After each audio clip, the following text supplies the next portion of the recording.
บันប្រជាពលរដ្ឋអាចស្នើសុំសេវាសំណងនៅលើគេហទំព័រក្រសួងដែនដីនគររូបនីយកម្មនិងសំណងតាមរយៈប្រព័ន្ធអនឡាញដែលមានភាពងាយស្រួលទំនើបលឿននិងឆាប់រហ័សអត្ថប្រយោជន៍នៃការស្នើសុំសេវាតាមប្រព័ន្ធអនឡាញសម្រាប់ប្រជាពលរដ្ឋគឺរួមមានអាចធ្វើការដាក់ពាក្យស្នើសុំបានគ្រប់ទីកន្លែងដោយខ្លួនឯងយ៉ាងមានប្រសិទ្ធភាពប្រព័ន្ធនៃការទូទាត់សាច់ប្រាក់មានសុវត្ថិភាពនិងសម្បូរបែបចរន្តនៃការតាមដានឯកសារមានភាពសាមញ្ញនិងងាយស្រួលដំណើរការនៃការពិនិត្យនិងអនុម័តមានភាពរហ័សដើម្បីធ្វើការស្នើសុំសូមលោកអ្នកចូលទៅកាន់គេហទំព័រឬ domain របស់ក្រសួងតាមរយៈ link ខាងក្រោមសូមអ្នកចុចលើការស្នើសុំសេវាសំណងតាមរយៈប្រព័ន្ធអនឡាញ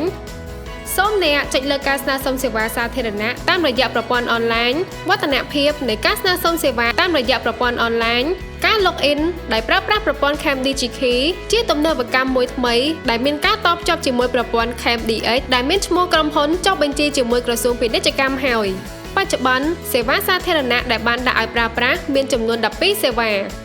សេវាស្នើសុំវិញ្ញាបនបត្រប្រកបអាជីវកម្មសាងសង់សេវាបន្ថយឋានៈវិញ្ញាបនបត្រឲ្យប្រកបអាជីវកម្មសាងសង់សេវាដំឡើងឋានៈវិញ្ញាបនបត្រឲ្យប្រកបអាជីវកម្មសាងសង់សេវាបន្តសុពលភាពវិញ្ញាបនបត្រឲ្យប្រកបអាជីវកម្មសាងសង់អ្នកស្នើសុំនឹងទទួលបានព័ត៌មានលម្អិតស្ដីពីលក្ខខណ្ឌក្នុងការស្នើសុំសេវាព័ត៌មានលម្អិតនិងលក្ខខណ្ឌនៃការក្នុងការស្នើសុំសេវាមានដូចជាតម្លៃ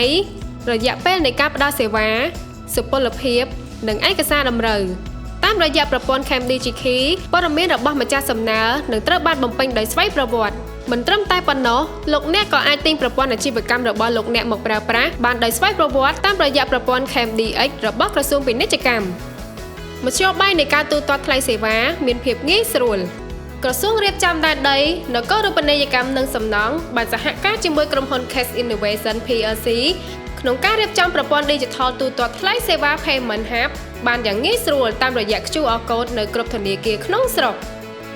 ចរន្តនៃការតាមដានឯកសារតាមរយៈសារ SMS លោកអ្នកនឹងទទួលបានសារជូនដំណឹងបន្ទាប់ពីទូទាត់ប្រាក់រួចលោកអ្នកនឹងទទួលបានសារជូនដំណឹងម្ដងទៀតនៅពេលដែលការស្នើសុំត្រូវបានអនុម័ត